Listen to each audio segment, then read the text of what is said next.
It's alive! It's alive! It's alive! It's alive!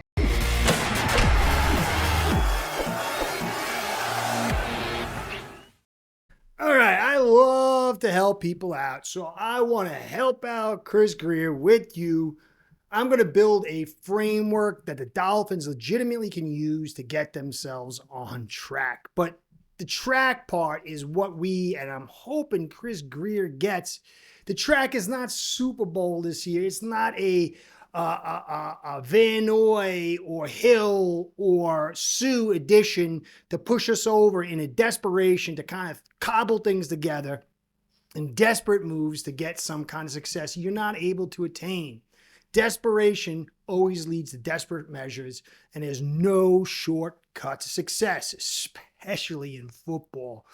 And so I think that Grier and us have to have a legitimate aim. And the aim this year is to start again. It's a rebuild, but build coherently. Chris Grier, he thinks he's a visionary, and in some ways he is. It's just insane visionary, like crazy person. But he copies. He tried to copy the 49ers with no offensive line. He tried to copy the Rams with F them picks. And in the end, it gets you effed. But we fans have to understand we need to set a coherent foundation. The league has moved away from fun ball and F them picks, especially with the addition of one, soon to be 2 games, focusing that you've got to draft well. You've got to build your team through the draft.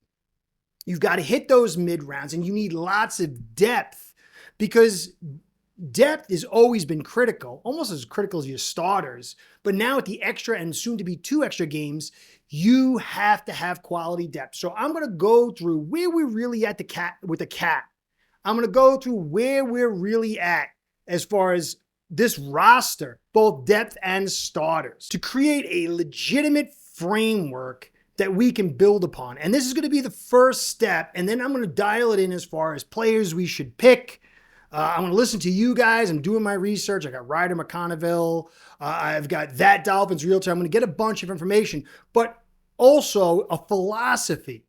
And I'm going to build it in small little bits so you can digest it, and we could take each section as we go. You don't believe me, do you? Of course not. The key is not to have a fantasy. People who chase fantasies, they always end up in a nightmare. But there is legitimate opportunity with the picks that we have and the players on this roster to set a foundation. But it is not going to be easy. If you look, and I'm going to show you what we've got, it's going to take a magnificent offseason to get ourselves on track, to build a physical foundation, to create consistency so we can string together 2 or 3 drafts to legitimately try to hit the target of a Super Bowl. So that's what I'm going to do here. Now, I did the live last night on Monday at 8:30. Going to move it to 8:45 next week. Seems a little bit better time. So check the last one out. And if you can, check us out next Monday. Also, the likes, subscribes, the comments and views, all that stuff keeps me in the biz to do what I'm doing, keeps my sponsors happy. So please help me out with that. So here's the top players, the big contracts, and you're going to see from over the cap, there is not much wiggle room. Now, you know, Omar Kelly got some junk a few years ago about the cap apocalypse. I talked about it in 22. It was here, but they strapped players who should not be strapped with more guaranteed money, push the can down the road, kick the can down the road, and now the can is the size of a Mack truck. They can do that again this year, but it's going to compound it. Ultimately, you just reach a point where you invest in older players, the contracts get so big that you've got to gut the thing.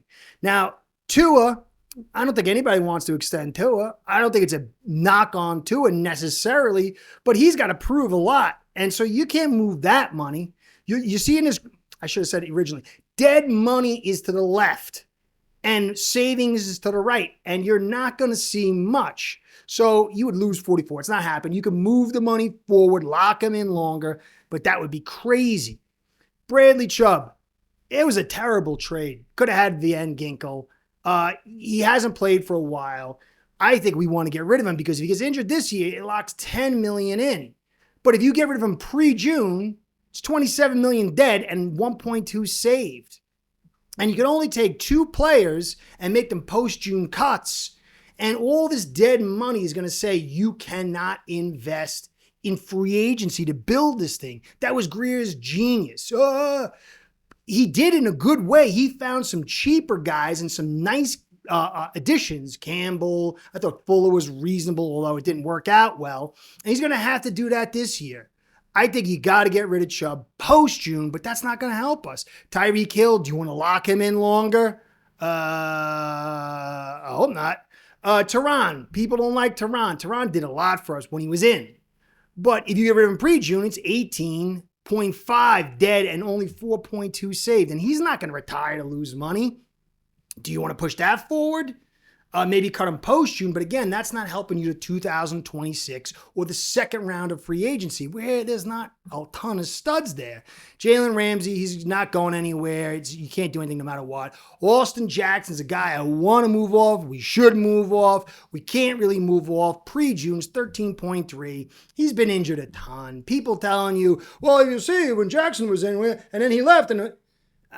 I don't mean to mock somebody like that because maybe that's the right evaluation, but I don't think he's a guy for a future unless some dramatic stuff happens. But every year we keep saying that. And the I'm sorry Austin Jackson campaign was just a narrative. It had no real value. He's not a guy for us. He's just not. Jalen Phillips, 13-0. You're not going to get rid of him. Seal a dog. Making peanuts. That's a guy, if I were him, I'd be like, I want more money. But you're not getting rid of him, obviously. Jordan Brooks, another dog. Out from 3 yards per carry, nailed it. Great addition. And Grier could do it. He shows examples, but there's just so much in the drafts, like an Eichenberg or a Dieter or a Rosen, on and on. Tyndall, I could keep going. I don't have a whole podcast on it. But he can find some guys. He's going to have another free agency like last year, but then hit the draft. And he did all right with the draft this year so far, tentatively. Fuller, you're not getting rid of him, but he's over 30 now, injured all the time. Brewer, I'm not huge on him. I like what he does in certain spots, but you've got to flank him properly. I hear a lot of people talk, we got to put big guards next to him. I remember saying that before the season started. And so I was started that train. But I would like to move off him eventually unless we get these awesome guards. And it would be a whole thing. But we could keep him. But he's the best guy we've had in a while. Waddle, you're not getting rid of Waddle. I mean, 23 million is not going anywhere, and you wouldn't want to.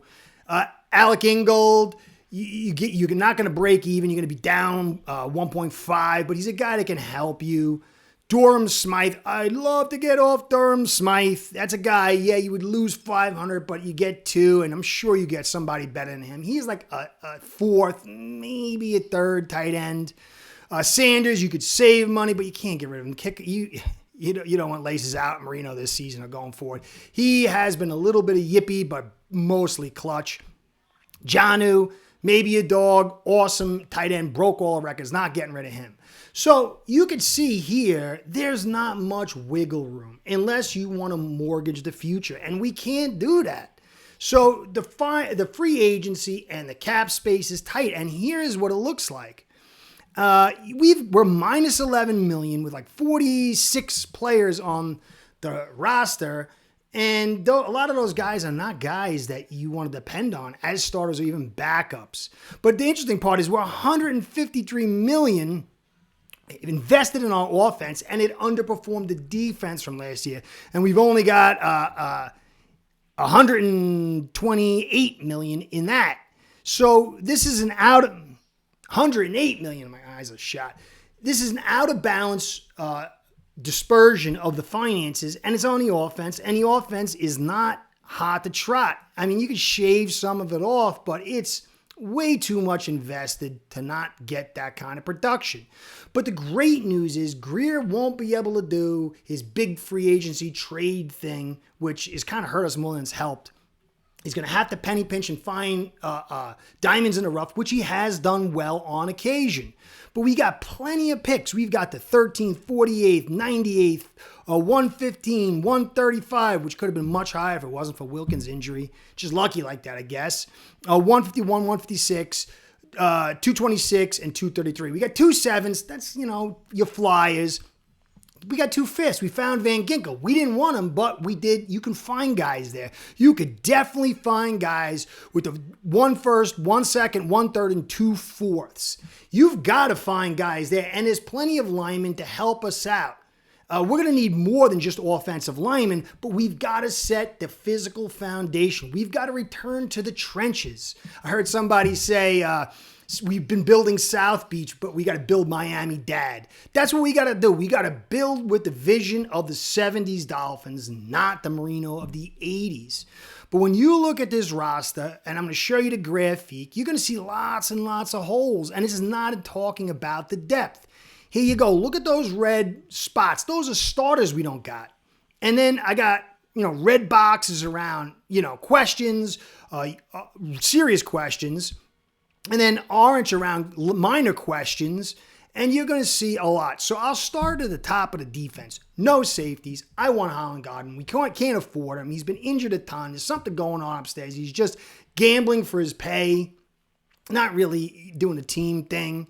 Poyer's got to be gone. Walker's gone. We don't have another safety. Thankfully, we got Brooks, who is a great, great player for us. This guy has done phenomenal.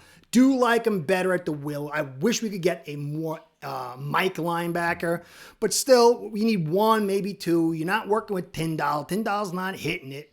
And so we're kind of thin there too. Now, Chubb, I think you got to get rid of Chubb. You don't want to get locked in with that. Thankfully, we got Chop, not Chubb, but Chop, and he's not chop liver. I don't like his run defense. It does put a little pressure on us because Chubb when he's healthy, he is very good. He's able to stop the run, he's a big guy too, and he's able to pass rush. But if you pull him out, then that Chop's weakest area is going to be on display. But then Kamara's in there, and maybe he takes off for you there. But still a little bit of uncertainty. On the other side, Phillips, he's been injured most of 2 years. I don't think he's coming back hitting the ground being what he was in, 22, 23? So I don't know. There is a lot of uncertainty on the edge, but not terrible. You got Kamara, you got Chop, and you got Phillips. But on the interior, you've got nobody but Sealer. And Campbell was a great move by Grier. I definitely think that we're going to miss him a ton. Weaver, that connection got him here, but he's going to want to win something big, and he's not coming back here. He really offset Wilkins. So all you got is Sealer, who's 30 years old.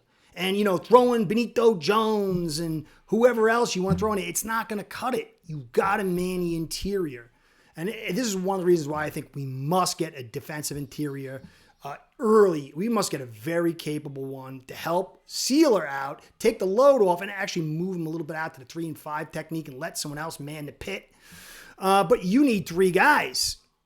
Like I said, Fuller, all the injury issues. He played pretty well when he was healthy, but can you trust it? 30, all those injuries. Ramsey, I like. Kohu, free agent. Some people he's going to come back for $2. I don't know. You might be surprised. He might get some callers for his play. And so do I believe in some of these other guys in the background? We heard a lot from them.